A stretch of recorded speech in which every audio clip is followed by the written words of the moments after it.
क्या आपने कभी सोचा है कि जिस पानी को हम पीते हैं, जिस हवा में हम सांस लेते हैं और जो नमक हम खाने में डाल के खाते हैं, क्या वो सच में शुद्ध है? अगर नहीं तो आज आपकी सोच हमेशा के लिए बदलने वाली है। सॉल्यूशन, कॉलॉइड, मिक्सचर, सस्पेंशन, इन सब में क्या डिफरेंस होता है और इम्प्योर सब्सटेंसेस को कैसे प्योर किया जा सकता है। सीटेट, एचटेट, रीट जैसे सभी टीचिंग एग्जाम्स के लिए ये चैप्टर बहुत इंपॉर्टेंट है, तो वीडियो को आखिर तक जरूर देखिए। आज is matter around us pure, ये चैप्टर आपके लिए हमेशा के लिए बहुत आसान बनने वाला है। तो आइए हम अपनी वीडियो स्टार्ट करते हैं, जो बाइलिंगुअल रहने वाली है, जिससे हिंदी मीडियम और इंग्लिश मीडियम दोनों ही कैंडिडेट्स के लिए एग्जाम प्रिपरेशन में बहुत ही बेनिफिशियल प्रूव होगी। तो इस चैप्टर को स्टार्ट करने से पहले सबसे पहले हम जानेंगे कि मैटर क्या होता है। मैटर यानी पदार्थ, एक ऐसी चीज जिसमें कुछ वजन होता है या कहीं रखने पे कोई स्थान घेरती है, उसको मैटर बोला जाता है। हमारे आसपास हजारों तरीके की चीजें होती हैं, पेन होते हैं, पेंसिल होते हैं, नोटबुक्स होती है, टेबल होता है, चेयर होता है, गाड़ियां होती हैं, सड़क होती है, छोटे छोटे पार्टिकल्स होते हैं, बड़े बड़े जेट्स होते हैं, बहुत सारी टाइप की चीजें होती है और वो हर चीज एक दूसरे से अलग होती है। तो उन सभी चीजों को कैसे कैटेगरीज में रखा जा सकता है, उन सब में क्या समानताएं होती हैं, क्या डिफरेंसेस होते हैं, उन सबको आज हम डिस्कस करने वाले हैं। उसके लिए इतने सारे मैटर को हम क्लासिफाई करेंगे, उनकी क्लासेस बना दी जाएंगी। जैसे हमारे आसपास जितना भी मैटर है, जितना भी पदार्थ है, उसको हम दो कैटेगरीज में, दो क्लासेस में उसको डिवाइड कर सकते हैं। और पहला है प्योर सब्सटेंस, दूसरा है मिक्सचर। प्योर सब्सटेंस ऐसा सब्सटेंस जिसमें सिर्फ एक ही कंपोनेंट, एक ही सब्सटेंस होता है, ठीक है। मिक्सचर ऐसी चीजें जिसमें दो या तीन चार से अधिक चीजें उसके अंदर मिक्स होती हैं, यानी कि जिसमें सिर्फ एक ही तरीके के पार्टिकल्स हैं, उसको प्योर सब्सटेंस बोला जाता है। और कुछ ऐसी चीजें जिसमें बहुत सारे तरीके के पार्टिकल्स हैं, उसको मिक्सचर बोला जाता है। जो प्योर सब्सटेंसेस होते हैं वो भी दो तरीके के हो सकते हैं, एलिमेंट्स और कंपाउंड्स। एलिमेंट्स जिसमें सिर्फ एक ही प्रकार के एटम हैं, कंपाउंड्स कुछ ऐसी चीजें जिसमें एक या एक से ज्यादा तरीके के एटम्स होते हैं। एलिमेंट्स तीन तरीके के हो सकते हैं, मेटल्स, नॉन मेटल्स और मेटलॉइड्स। मिक्सचर्स दो तरीके के मिक्सचर्स होते हैं, होमोजेनियस और हेटेरोजेनियस। अब हम बात करेंगे प्योर सब्सटेंस के बारे में कि प्योर सब्सटेंस क्या होता है। प्योर सब्सटेंस एक ऐसा सब्सटेंस होता है जिसके फिक्स्ड केमिकल कंपोजिशन होती है और उसकी कुछ कैरेक्टरिस्टिक प्रॉपर्टीज होती हैं। जैसे पानी होता है और पानी का क्या फॉर्मूला होता है, H2O।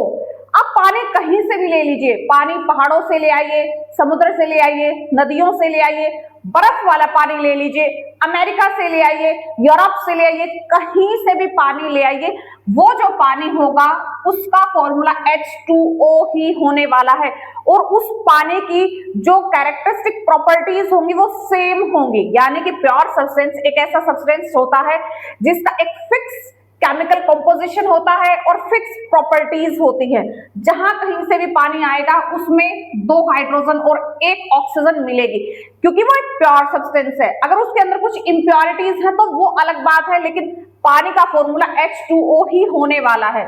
अब एग्जाम में आपको दो और इंपॉर्टेंट वर्ड्स के बारे में पूछा जा सकता है। पहला है डेलिक्विसेंट और दूसरा है हाइग्रोस्कोपिक। अब ये डेलिक्विसेंट कैसे सब्सटेंसेस होते हैं, ऐसे सब्सटेंसेस जो अगर उनको खुला छोड़ दिया जाए तो वो हवा से नमी को यानी मॉइस्चर को, ह्यूमिडिटी को एब्जॉर्ब कर लेते हैं, जैसे NaOH और KOH।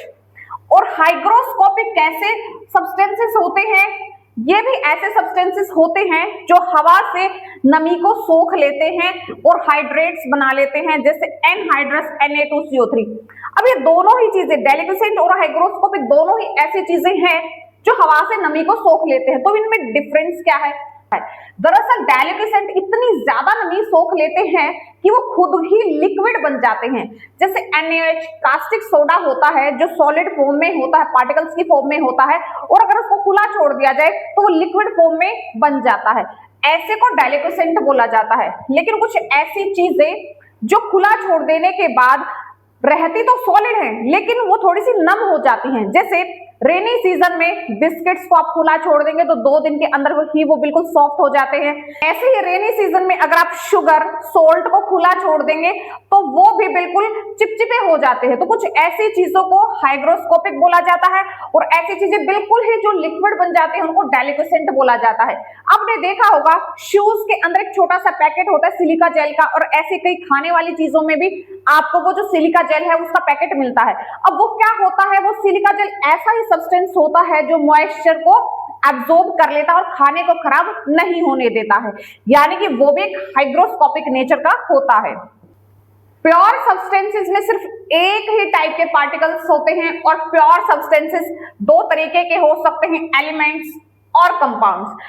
प्योर सब्सटेंसेस की अगर आपको 2 क्लासेस पूछ ली जाएं तो आपको वहां पे 4 ऑप्शंस में से 2 ऑप्शंस जो है करेक्ट आपको ढूंढने होंगे, तो वो एलिमेंट्स और कंपाउंड्स होते हैं। प्योर सब्सटेंसेस के बारे में कुछ और थोड़ी सी इंपॉर्टेंट चीजों के बारे में अगर हम जाने तो क्या होता है कि देखिए अभी तक टोटल 118 टाइप के एलिमेंट्स के बारे में पता लगाया जा चुका है, जिसमें से 92 तो नेचुरली यानी प्राकृतिक रूप से बने हुए हैं और बाकी के जितने एलिमेंट्स हैं वो सिंथेसाइज्ड यानी कि मैन मेड होते हैं।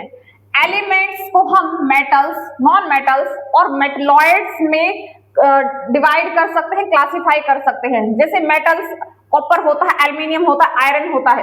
कार्बन, ऑक्सीजन हमारे क्या होते हैं, नॉन मेटल्स होते हैं और मेटलॉइड्स होते हैं। ठीक है, मेटलॉइड्स जैसे एंटीमनी, जर्मेनियम, ये हमारे मेटलॉइड्स होते हैं। अब यहाँ पर आपको क्या पूछा जा सकता है कि जो अर्थ की क्रस्ट होती है उसमें सबसे ज्यादा कौन सा एलिमेंट पाया जाता है, तो सबसे ज्यादा ऑक्सीजन पाया जाता है। उसके बाद सिलिकॉन, एल्यूमिनियम, आयरन, कुछ ऐसी चीजें पाई जाती है। कई बार आपको क्या होता है कि ये इंक्रीजिंग डिक्रीजिंग ऑर्डर में भी पूछ लिया जाता है। ऐसे अगर ह्यूमन बॉडी की हम बात करें तो सबसे ज्यादा ऑक्सीजन, कार्बन, हाइड्रोजन, नाइट्रोजन पाए जाते हैं। हमारी बॉडी जो है वो 70% पानी से बनी होती है। हमारे एटमॉस्फेयर में सबसे ज्यादा नाइट्रोजन गैस पाई जाती है, नाइट्रोजन जो एक नॉन मेटल होता है। कंपाउंड्स की बात करें तो कंपाउंड्स ऐसे प्योर सब्सटेंसेस को बोला जाता है जिसमें 2 या 2 से अधिक एलिमेंट्स केमिकली कंबाइन हुए हैं और किसी फिक्स प्रोपोर्शन में वो बने हुए हैं। जैसे NaCl होता है, सोडियम क्लोराइड होता है, कहीं से भी आप सोडियम क्लोराइड ले आइए यानी कि नमक ले आइए, उसमें फॉर्मूला यही मिलने वाला है, 1 सोडियम और 1 क्लोरीन। कहीं से भी पानी ले आइए उसका फॉर्मूला H2O ही मिलने वाला है, यानी कि 2 हाइड्रोजन और 1 ऑक्सीजन आपको मिलेगी। तो कुछ ऐसे सब्सटेंसेस जिनके अंदर 2 या 2 से अधिक टाइप के पार्टिकल्स होंगे और वो जो पार्टिकल्स होंगे वो क्या होंगे, फिक्स्ड प्रोपोर्शन में होते हैं। ऐसा नहीं है कि पाकिस्तान से आप पानी लाएंगे तो वो H3O होगा, ऐसा नहीं हो सकता। हमेशा हर किसी जगह से जो पानी आएगा वो H2O ही होगा। तो अब कंपाउंड्स के बारे में अगर बात की जाए तो जो केमिकल कंपाउंड्स होते हैं उसमें 2 या 2 से अधिक एलिमेंट्स एक फिक्स्ड प्रोपोर्शन, एक फिक्स्ड रेशो में होते हैं और कंपाउंड्स की जो प्रॉपर्टीज होती हैं वो उसके बने हुए कॉन्स्टिट्यूएंट एलिमेंट से बिल्कुल अलग होती हैं। जैसे NaCl होता है जो सोडियम क्लोराइड होता है, उसकी प्रॉपर्टीज सोडियम या क्लोरीन से बिल्कुल अलग होती हैं। कंपाउंड्स के एलिमेंट्स को सिंपल तरीकों से अलग नहीं किया जा सकता है। ठीक है, जैसे जो हमारा सोडियम क्लोराइड होता है या फिर जो वाटर होता है, ऐसा नहीं है कि आप सिंपल फिजिकल मेथड्स से जैसे इवेपोरेशन से या फिर हैंड पिकिंग से आप उन दोनों को अलग अलग कर सकते हैं। अब इनको अलग करने के लिए कुछ स्पेशल तरीके ही, कुछ केमिकल मेथड्स ही अपनाए जाते हैं। तो कंपाउंड्स की ये भी एक प्रॉपर्टी होती है।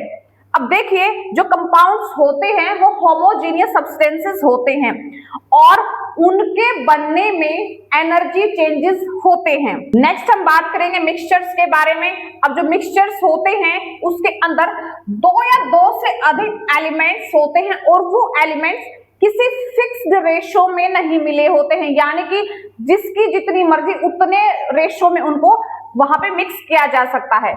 हमारे आसपास मोस्टली जितना भी मैटर होता है वो मिक्सचर्स होते हैं। जैसे आप चाय बनाते हो, अब चाय में कोई 1 चम्मच चीनी पसंद करता है, कोई 2 चम्मच चीनी पसंद करता है। अब जो अगर कोई नींबू पानी बना रहे हैं तो अब उस नींबू पानी में कोई 1 नींबू डाल सकता है, कोई 2 चम्मच चीनी डाल सकता है। तो सबके अपने पसंद के अनुसार वो मिक्सचर बनते हैं। तो उन्हीं मिक्सचर्स के बारे में हम बात कर रहे हैं जिनमें कोई फिक्स्ड प्रोपोर्शन, कोई फिक्स्ड रेशियो नहीं होती है। हमारे आसपास जितना भी मैटर है वो मिक्सचर होता है। जैसे सी वाटर है, अब कोई तो ऐसा समुद्र होता है जिसमें बहुत ज्यादा नमक होता है, कोई ऐसा समुद्र होता है जिसमें बहुत ही कम नमक होता है, तो वो सारे के सारे मिक्सचर होते हैं। सोयल है वो भी एक मिक्सचर है, मिनरल्स होते हैं वो भी मिक्सचर होते हैं। और जो ये मिक्सचर्स होते हैं इनको सिंपल फिजिकल मेथड्स के द्वारा अलग किया जा सकता है। और ये जो मिक्सचर्स होते हैं इसमें कोई भी फिक्स मेल्टिंग और बॉइलिंग पॉइंट नहीं होता है। जैसे कंपाउंड्स में और एलिमेंट्स में जो होता है एक फिक्स्ड मेल्टिंग और बॉइलिंग पॉइंट होता है, लेकिन यहां नहीं होता है। और इनका कोई फिक्स फॉर्मूला भी नहीं होता है, जैसे हमारे पास कंपाउंड्स में फिक्स फॉर्मूला होता है, यहाँ वो नहीं होता है।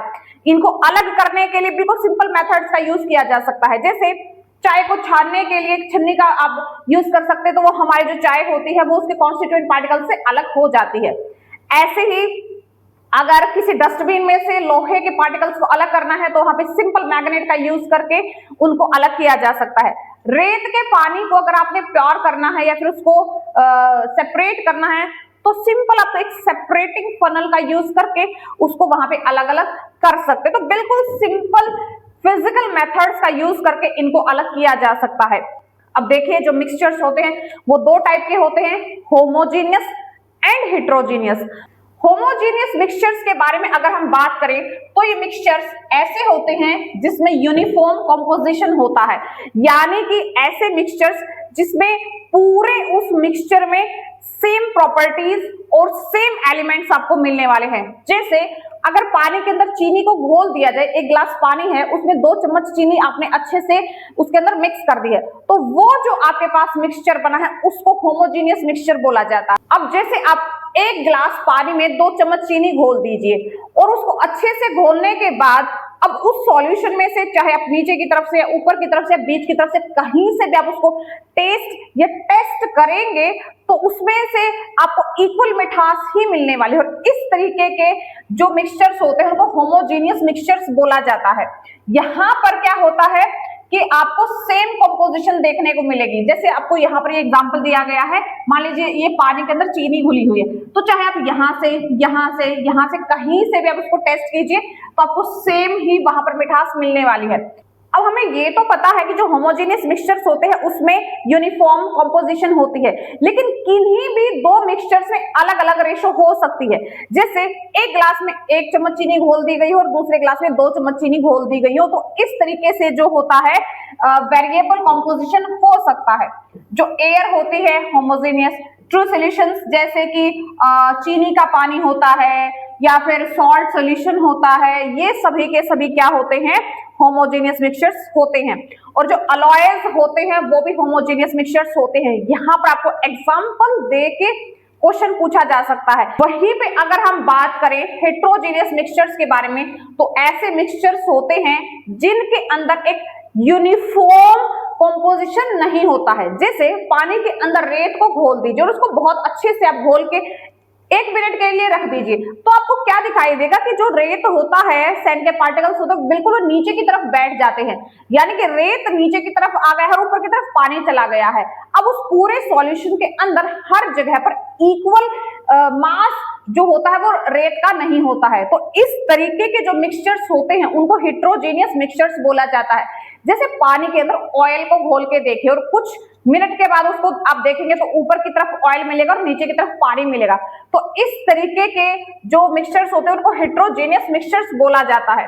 जो सस्पेंशंस होते हैं और जो आपके कॉलॉइड्स होते हैं वो कुछ इसी तरीके के मिक्सचर्स होते हैं।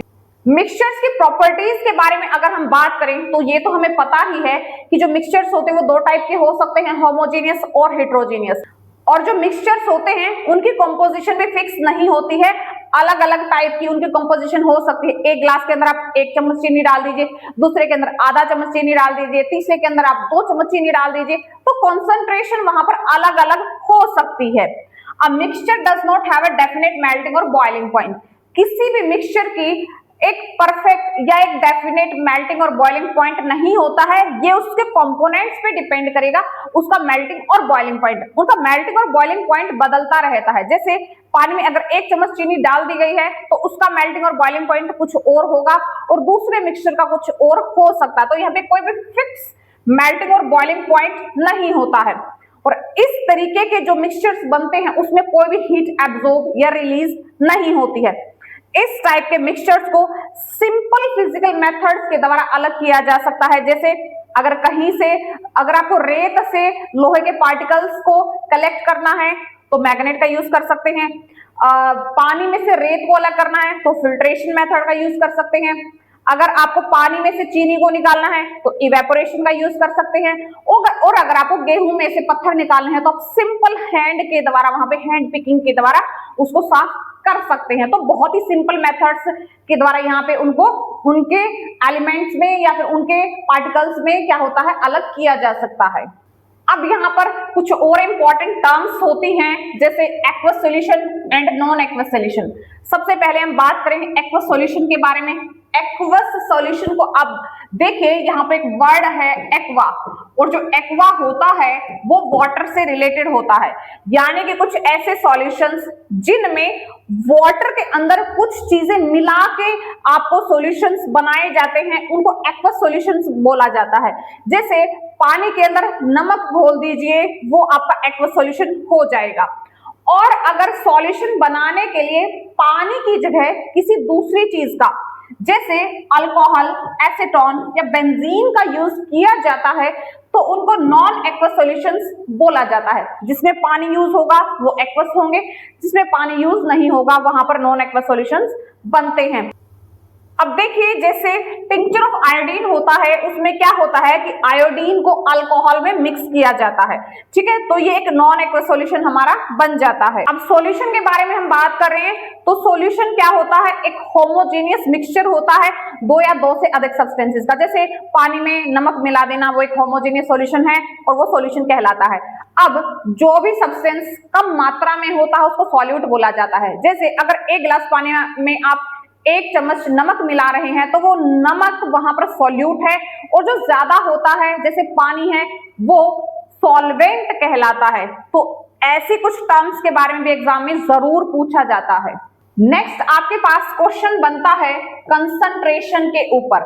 अब आपको यहाँ पे एक न्यूमेरिकल भी पूछा जा सकता है। जैसे आपको कोई क्वेश्चन दे दिया गया है कि 10 ग्राम सोल्ट का यूज करते हुए 100 ग्राम सॉल्यूशन आपका बना दिया गया है, तो वहां पर कंसंट्रेशन ऑफ सोल्ट आपको बतानी होगी। तो इस टाइप के क्वेश्चन में आपका जो फॉर्मूला होगा उसका फॉर्मूला होगा amount of solute upon amount of solution. अब आपने ये देखना है कि अगर आपको सॉल्यूट और सॉल्यूशन दिया गया है तो इस फॉर्मूले का यूज करेंगे, और अगर आपको क्वेश्चन के अंदर सॉल्यूट और सॉल्वेंट दिया गया है तो इसका आप यूज करेंगे। अब यहाँ पर जैसे सॉल्यूट और सॉल्यूशन दिया गया है तो आप यहाँ पर वैल्यूज पुट करके आप अपना आंसर निकाल सकते हैं। जैसे इसका आंसर हो जाएगा 0.1, और अगर यहाँ पर सॉल्यूट और सॉल्वेंट के बारे में दिया गया है तो उसको आप यहाँ पे निकाल सकते हैं। यहाँ पर सॉल्यूट और सॉल्वेंट का निकालना है तो ये हमारे पास आंसर हो जाएगा 0.11।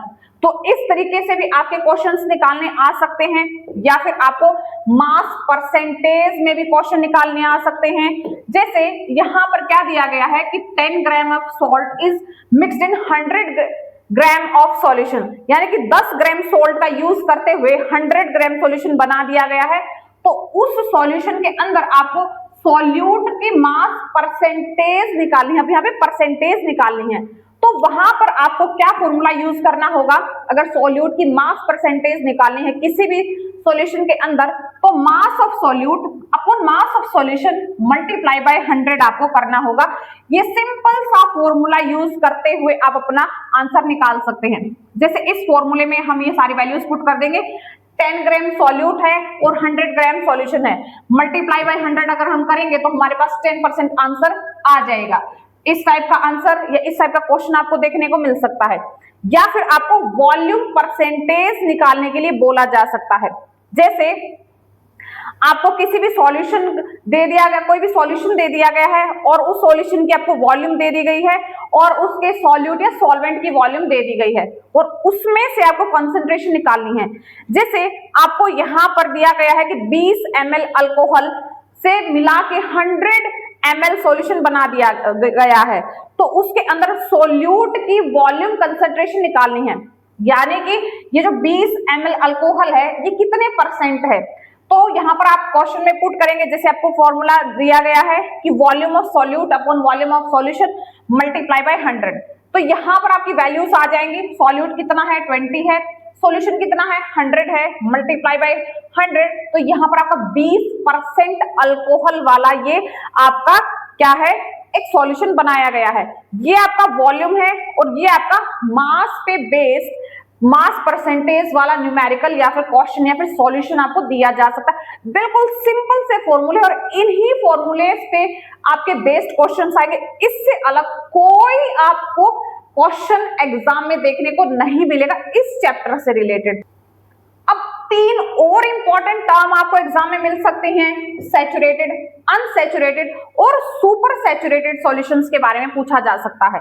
सबसे पहले हम बात करेंगे अनसैचुरेटेड सॉल्यूशन के बारे में। अब ये क्या होते हैं कि किसी भी गिवन टेम्परेचर पे, सपोज हम बात कर रहे हैं रूम टेम्परेचर की, ठीक है, तो रूम टेम्परेचर पे किसी भी सॉल्वेंट के अंदर या किसी भी सॉल्यूशन के अंदर अगर और ज्यादा सॉल्यूट को डिसॉल्व किया जा सकता है तो उसको अनसैचुरेटेड सॉल्यूशन बोला जाता है। जैसे एक ग्लास पानी लीजिए और उस ग्लास में अगर आपने 1 चम्मच या 2 चम्मच चीनी मिलाई है तो उसको मिलाने के बाद और भी 2 चम्मच अगर उसके अंदर चीनी मिलाई जा सकती है तो उस टाइप के सॉल्यूशन को अनसैचुरेटेड सॉल्यूशन बोला जाता है।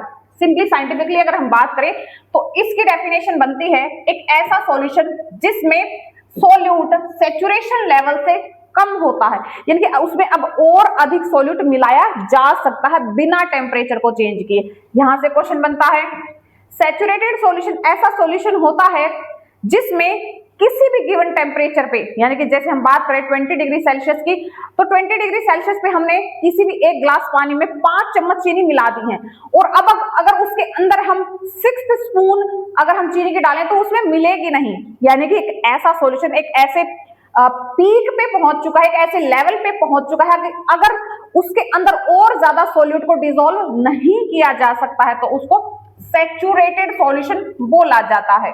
अब एक और टाइप का सॉल्यूशन होता है जिसको सुपर सैचुरेटेड सॉल्यूशन बोला जाता है। ये एक ऐसा सॉल्यूशन होता है जिसमें सैचुरेशन लेवल से ज्यादा सॉल्यूट प्रेजेंट होता है। फॉर एग्जांपल अभी आपने एक ग्लास के अंदर 5 स्पून चीनी ऐड कर दिया, यानी कि एक ग्लास पानी में 5 चम्मच चीनी आपने घोल दी है और जो 6th स्पून है वो उसमें डिसॉल्व नहीं हो रही है, लेकिन अगर आप उसी सॉल्यूशन को थोड़ा सा गर्म कर लेंगे तो उसमें 6 स्पून और क्या पता 5 चम्मच चीनी और भी घुल जाए अगर आप उसको गर्म करते जाएंगे। तो जैसे चीनी की चाशनी होती है वो गर्म करते रहने पे और भी ज्यादा चीनी उसमें घुलती जाती है, तो इस प्रकार के सॉल्यूशन को सुपर सैचुरेटेड सॉल्यूशन बोला जाता है। यानी कि यहाँ पर आप अमाउंट ऑफ सॉल्यूट को इंक्रीज कर सकते हैं अगर आपने उसका टेम्परेचर इंक्रीज कर दिया है। तो यहाँ पर क्या होता है, जैसे जैसे टेम्परेचर इंक्रीज होता जाएगा वैसे वैसे सॉल्युबिलिटी भी इंक्रीज होती जाती। यहां से क्वेश्चन बन सकता है। नेक्स्ट हम बात करेंगे सस्पेंशन के बारे में। तो सस्पेंशन एक हिट्रोजीनियस टाइप का मिक्सचर होता है जिसमें सॉलिड पार्टिकल्स डिसॉल्व नहीं होते हैं और आपको वहां पर पूरे मिक्सचर के अंदर वो सॉलिड के पार्टिकल्स दिखाई देते रहते हैं, ठीक है। और यहाँ पर जो सॉल्यूट के पार्टिकल्स होते हैं वो साइज में इतने बड़े होते हैं कि बिल्कुल नेक्ड आईज से भी उनको अच्छे से देखा जा सकता है। और जो सस्पेंशन होता है अगर उसमें से आप कोई भी लाइट को पास करेंगे तो उस लाइट का जो पाथ होता है आपको बहुत इजीली दिखाई देता है। और अगर उस सस्पेंशन को आप बिल्कुल ऐसे नॉर्मली किसी भी जगह पे रख देंगे, यानी कि उसको डिस्टर्ब नहीं करेंगे, तो वो जो सॉल्यूट के पार्टिकल्स होते हैं वो नीचे की तरफ बैठ जाते हैं।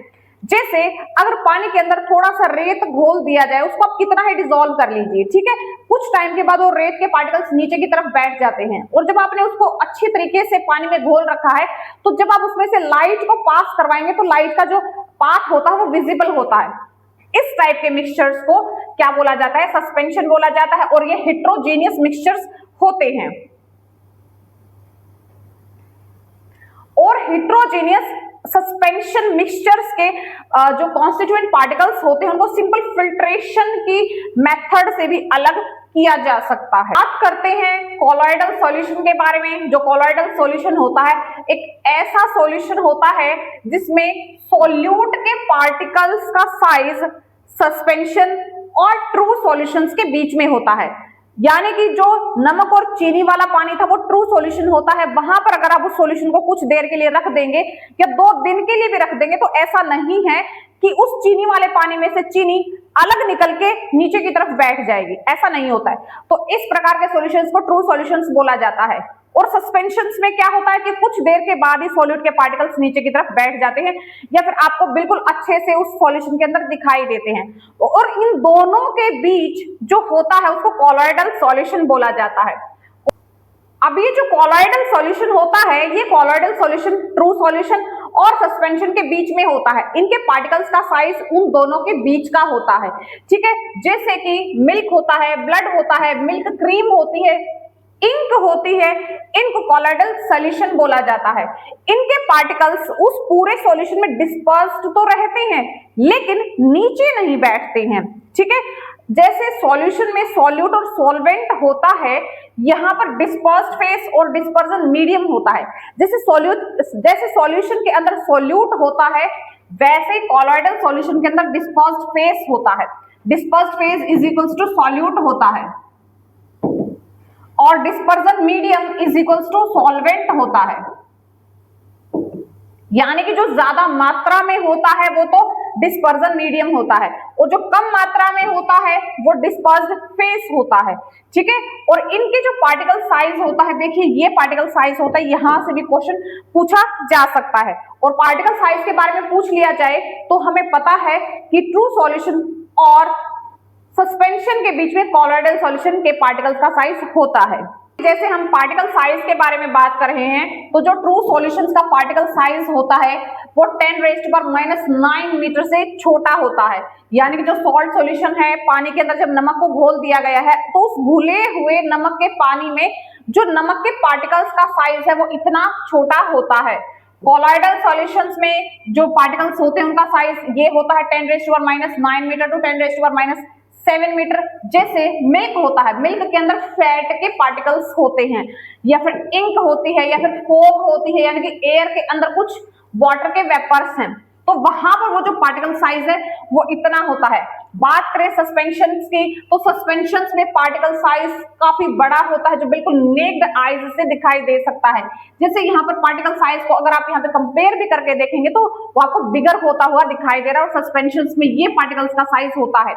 जैसे मडी वाटर, सैंडी वाटर होता है, पानी के अंदर रेत घुला हुआ बिल्कुल आपको अलग से दिखाई देता है, तो वो सस्पेंशन होता है। और इनके पार्टिकल साइज की अगर कंपैरिजन के बात करें तो ट्रू सॉल्यूशन सबसे कम, उससे ज्यादा कोलॉइडल, और सबसे जो बड़े पार्टिकल साइज होते हैं वो सस्पेंशन में होते हैं। तो ये रिलेशन भी आपको पूछा जा सकता है पेपर के अंदर। कुछ और इंपॉर्टेंट टर्म्स होती हैं इस चैप्टर में, तो पहला है ब्राउनियन मूवमेंट। यहां से क्वेश्चन बना है पेपर के अंदर। ब्राउनियन मूवमेंट क्या होती है? मिक्सचर्स के अंदर जो पार्टिकल्स होते हैं वो कंटिन्यूअसली मूवमेंट करते रहते हैं और वो जो उनकी मूवमेंट होती है वो जिगजैग मूवमेंट होती है, जिगजैग मोशन होता है और उसी जिगजैग मोशन को ब्राउनियन मूवमेंट बोला जाता है। यानी कि जैसे जो पार्टिकल से पहले इधर गए, फिर उधर गए, फिर कहीं और चले जाते हैं। जैसे ये कोई भी पार्टिकल है, यहां जाएगा, फिर यहां चला जाएगा, यहां चला जाएगा, ऐसे चला जाएगा, ऐसे, इस टाइप की मूवमेंट को ब्राउनियन मूवमेंट बोला जाता है, ठीक है। यानी कॉलॉइडल पार्टिकल्स की जो मूवमेंट होती है वो ब्राउनियन मूवमेंट होती है, वो जिगजैग मूवमेंट होती है, यानी कि स्ट्रेट मूवमेंट वो नहीं करते हैं, जिगजैग मूवमेंट करते हैं। बात करें टिंडल इफेक्ट के बारे में तो टिंडल इफेक्ट क्या होता है? एक ऐसा फिनोमिनल जिसमें लाइट स्कैटर हो जाती है। कॉलॉइडल सॉल्यूशन है, जैसे पानी के अंदर अगर आप बिल्कुल 2-4 ड्रॉप अगर आप मिल्क की ऐड कर देंगे तो उसी सॉल्यूशन के बारे में हम बात करें और उस सॉल्यूशन से अगर आप लाइट पास करवा के देखेंगे तो बिल्कुल वहां पे आपको जो है लाइट का जो पाथ होता है वो विजिबल होता है। अब इसी इसी पाथ के विजिबल होने को यानी कि लाइट के स्कैटर होने को टिंडल इफेक्ट बोला जाता है। ठीक है, इसी तरीके का जो फिनोमिनन होता है, बाय चांस कोई भी अंधेरा कमरा है और आपको पता है कि एयर के अंदर डस्ट के पार्टिकल्स होते हैं और कहीं से भी अगर हल्की सी रोशनी आ रही है तो वो जो रोशनी होती है उसका पाथ बिल्कुल आपको अच्छे से विजिबल होता है, वो इफेक्ट भी टिंडल इफेक्ट कहलाता है। ऐसा ही कुछ घने पेड़ों के बीच में भी आपको दिखाई देता है, बिल्कुल लाइट ऐसे आती हुई नजर आती है और वो जो पाथ विजिबल होता है उसी को टिंडल इफेक्ट बोला जाता है। अब आपसे नेक्स्ट एग्जाम में क्या पूछा जा सकता है कि आपको कोई भी सॉल्यूशन दे दिया गया, कोई भी मिक्सचर दे दिया गया है तो उसको अलग कैसे किया जा सकता है। कुछ मेथड्स होते हैं जिनके बारे में हमें पता होना चाहिए, जैसे hand picking, sieving, sedimentation, decantation, filtration. किसी भी हेट्रोजेनियस मिक्सचर को आप कुछ इन तरीकों के द्वारा अलग कर सकते हैं।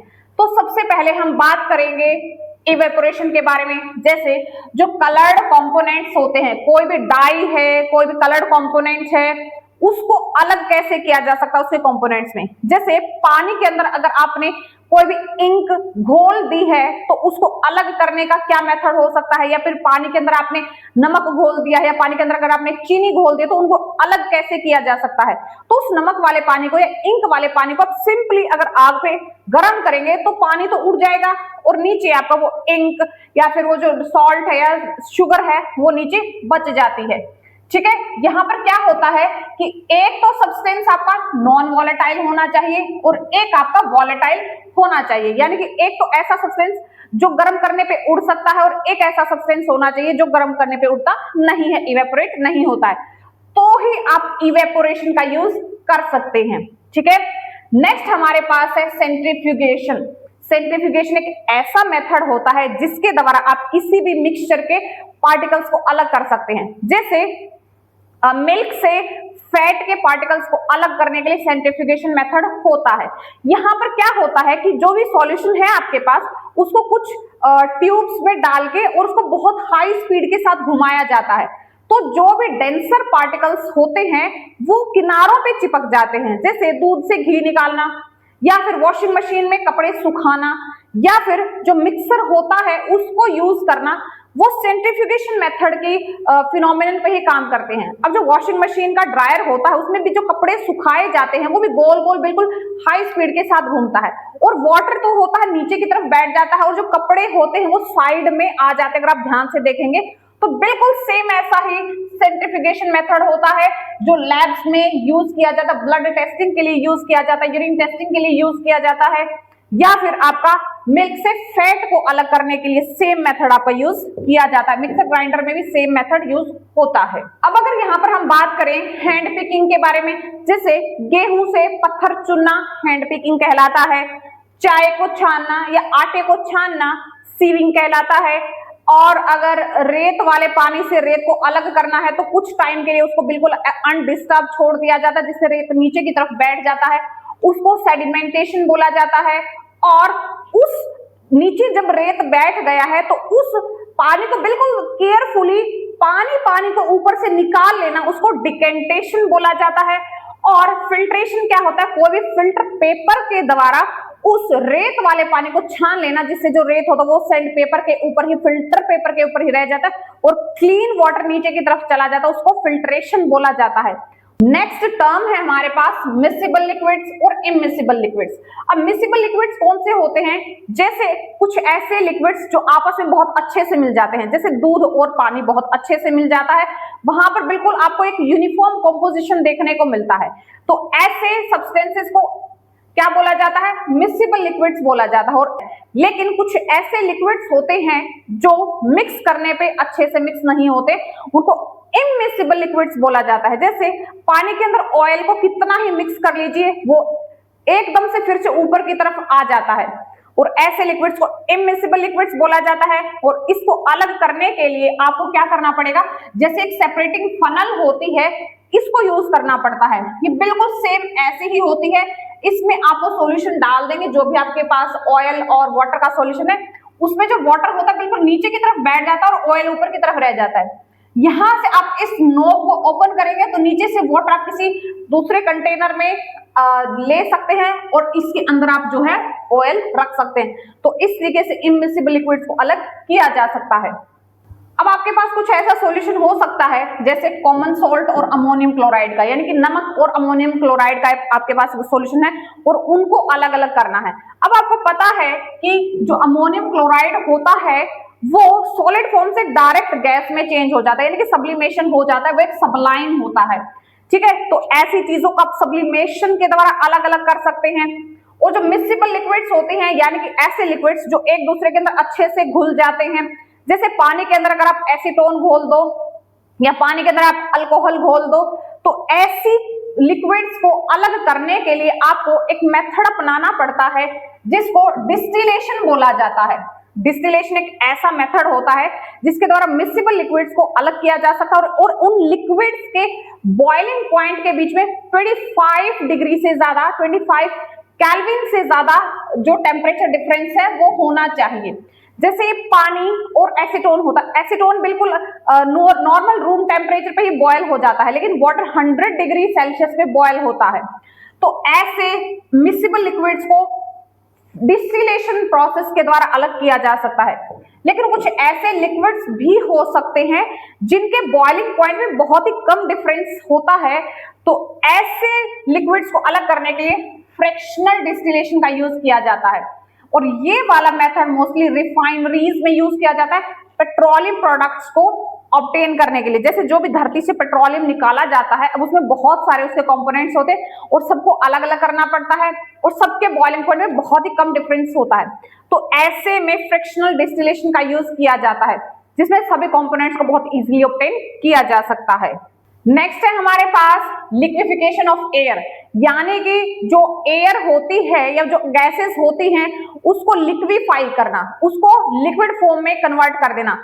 किसी भी गैस के ऊपर हाई प्रेशर और उसका टेम्परेचर लो करके हम उसको गैस से लिक्विड फॉर्म में चेंज कर सकते हैं और उसी लिक्विड फॉर्म से हम उसकी अलग अलग गैसेस को अलग किया जा सकता है। जैसे एयर को लिक्विफाई कर दिया जाए तो उसमें से जो ऑक्सीजन है, नाइट्रोजन है, उसको अलग अलग किया जा सकता है उसके बॉइलिंग पॉइंट के आधार पे, तो इसको लिक्विफिकेशन ऑफ एयर बोला जाता है। अब नेक्स्ट हमारे पास टॉपिक है क्रिस्टलाइजेशन का मेथड, और ये एक ऐसा मेथड होता है जिसमें किसी भी सैचुरेटेड सॉल्यूशन से प्योर क्रिस्टल्स को ऑब्टेन किया जाता है और इसमें सैचुरेटेड सॉल्यूशन को हीट करके प्योर क्रिस्टल्स लिए जाते हैं। और ये मेथड इवेपोरेशन मेथड से बेटर है क्योंकि दोनों में ही चीजों को गर्म किया जाता है, लेकिन क्रिस्टलाइजेशन में प्योर क्रिस्टल्स ऑब्टेन होते हैं।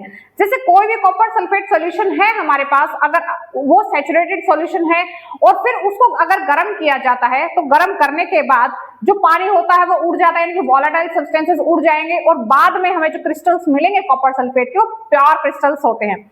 और ऐसा ही जो मेथड होता है वो लैब्स में यूज किया जाता है प्योर क्रिस्टल्स को ऑब्टेन करने के लिए। नेक्स्ट मेथड है क्रोमेटोग्राफी मेथड, और ये जो क्रोमेटोग्राफी मेथड होता है इसके द्वारा किसी भी डाई से अलग अलग कलर्स को ऑब्टेन किया जा सकता है। ये वाला मेथड हॉस्पिटल और लैब्स में ब्लड के ऊपर टेस्ट किया जाता है, यानी कि ब्लड को टेस्ट करने के लिए, इसमें ड्रग्स वगैरह टेस्ट करने के लिए इस मेथड को यूज किया जाता है। इसमें एक स्पेशल पेपर जैसे फिल्टर पेपर होता है उसको यूज किया जाता है और उसके ऊपर जो भी चीज हमें टेस्ट करनी है उसको एक छोटा सा ड्रॉप यूज किया जाता है और उसको एक स्पेशल सॉल्यूशन में डिप कर दिया जाता है।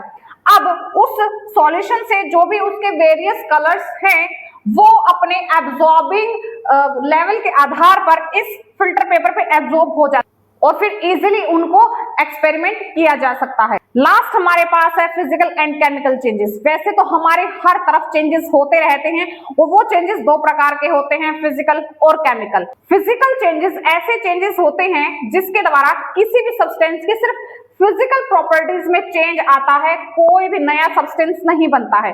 जैसे पानी से बर्फ अगर बना दी गई है और बर्फ से पानी बन जाता है, तो इस प्रकार का जो चेंज होता है जिसमें सिर्फ फिजिकल प्रॉपर्टीज चेंज होती हैं, कोई भी नया सब्सटेंस नहीं बनता है, केमिकल चेंजेस नहीं होते हैं और ये चेंज रिवर्सिबल होता है, यानी कि पानी से बर्फ बना दी गई है, बर्फ से पानी बन सकता है, यानी कि रिवर्सिबल है, टेम्परेरी है, कोई भी फिजिकल चेंजेस नहीं आए हैं, कोई भी नया सब्सटेंस नहीं बना है, सिर्फ फिजिकल प्रॉपर्टीज चेंज हुई हैं, उसको फिजिकल चेंज बोला जाता है। जैसे पानी के अंदर चीनी मिला देना, तो उसको गर्म करके दोबारा से चीनी ली जा सकती है।